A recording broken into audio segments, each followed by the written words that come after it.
So, how did we get here? When we say how do we get here, we're talking about how the Black community has reached the point and where it is in a historical context, especially when viewing that through the lens of the effects of white supremacy and how it's affected issues of social justice and especially the modern wealth gap. So, when viewing this historical context, we need to begin by discussing America's original sins. So, when we do this, we're discussing the aspects of the theft of land and people and the systems that were used to continue and exacerbate those aspects, how these things were first protected and codified in law,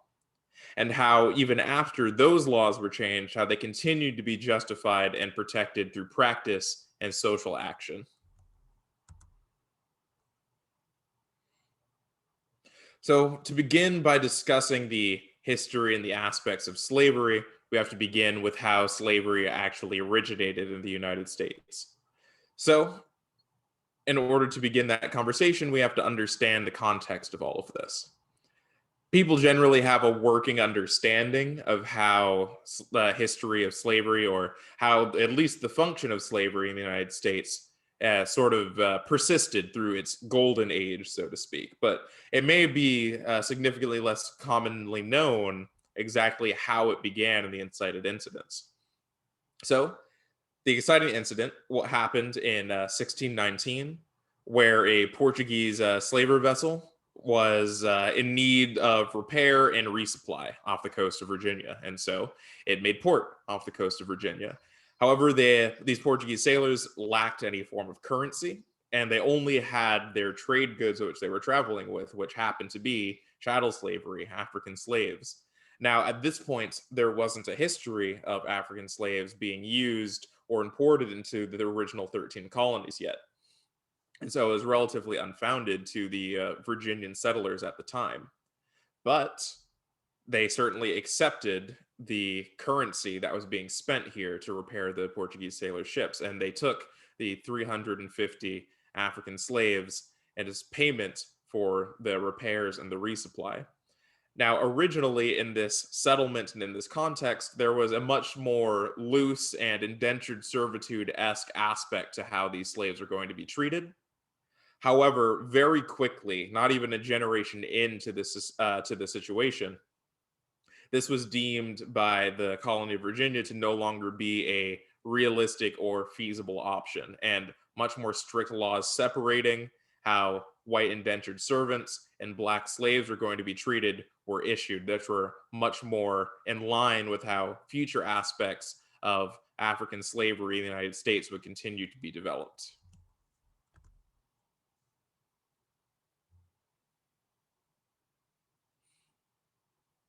Something that's important to note is that all 13 original colonies were involved in the slave trade, generally with that same working knowledge or concept of American slavery that most Americans and even foreigners have about American slavery. It deeply revolves around the South and especially the Deep South.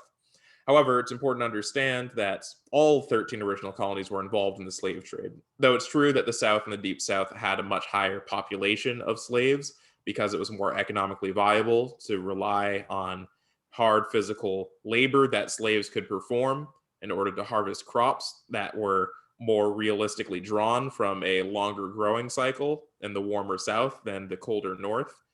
There was still slave labor in regards to crop harvesting on the smaller plantations in the north,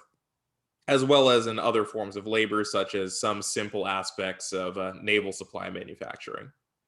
However, the economy of the North was much more reliant on things like sailing and aspects that slaves were generally not used for in the United States.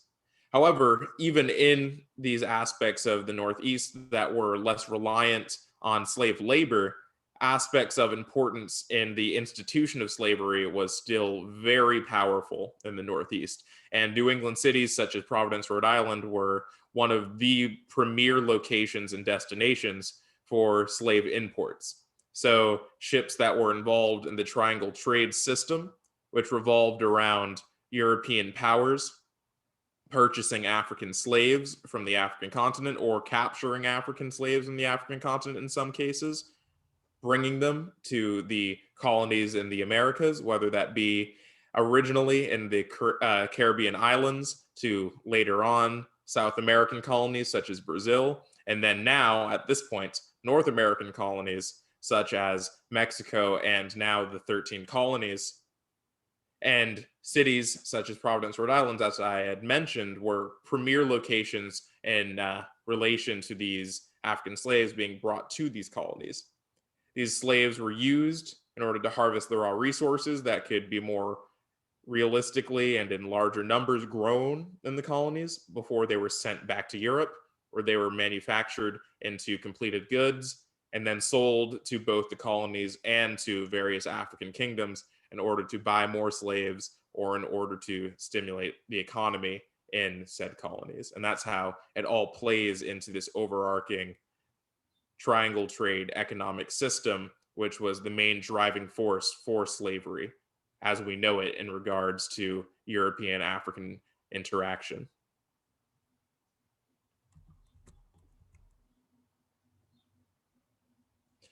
An important moment in history that really marks a change in American slavery and an important aspect that would continue to truly distinguish itself as we talk about the history of slavery in the United States was the Missouri Compromise, which was a compromise that was made in order to have the slave population of states partially count towards the population of that state. So in the United States, as I'm sure most people that will be viewing this will know, the population of a state is very important to weighing its political power on the national scale in terms of how it relates to the federal union. And in that sense, northern states had a significant advantage because it had a much higher population of white citizens as opposed to the South, which had its population of white citizens and also an extremely large population of black slaves, which weren't counted towards population in regards to citizenry because they were not free peoples. So, in order to try to bolster their political power,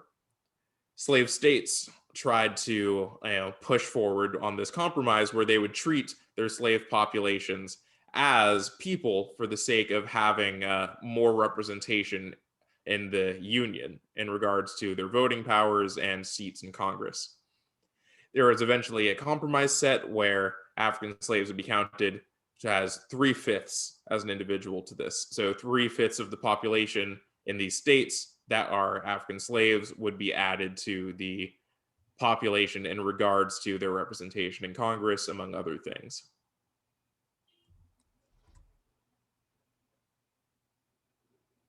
Here we have images that capture some of the aspects of slavery in the South. And it's truly, for me, especially highlights two things, which is one, it helps to remind how old the technology of the photograph is. And it also helps to remind how recent slavery is, that it was able to be captured so literally captured so directly, not a sketch, not a portrait capturing these things, but a flash of a camera and the imprint of a moment captured in time.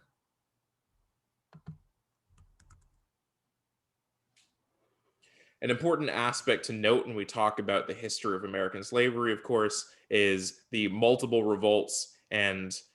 insurrections that were thrown in order to have African slaves overthrow their oppressors or try to seek freedom or establish individual states. Much as there are stories of slave revolts throughout all aspects of the triangle trade, whether that be slave revolts in the Caribbean, which are famously successful, such as the Haitian Revolution, or many such revolts in colonies such as Brazil, in addition to also the United States. So, an important thing to note is generally how these revolts started, whether that be an African slave that had a history or background of being educated or literate that was able to spread information and able to organize their fellows in order to plan such things, especially in cases where these individuals had a military background, such as in the 1811 German Coast Uprising, where the founders of said uprising were actually military officers from the Kingdom of Congo in Central Africa, which were able to organize the slaves even without a common language, because slaves were brought from all over the continent, all across West Africa and various kingdoms, Central Africa, dipping down into the southern parts.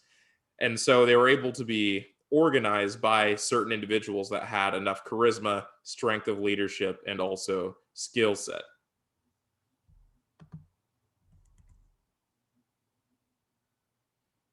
An important aspect and historical precedent that was set, which would lay a foundation and a bedrock that would be significantly important for aspects after slavery and after the era of slavery in the United States, was the Dred Scott case.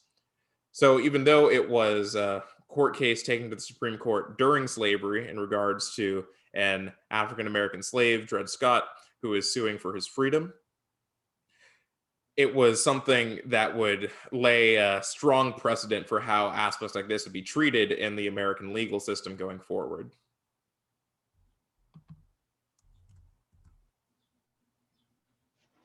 Okay, there's the cut.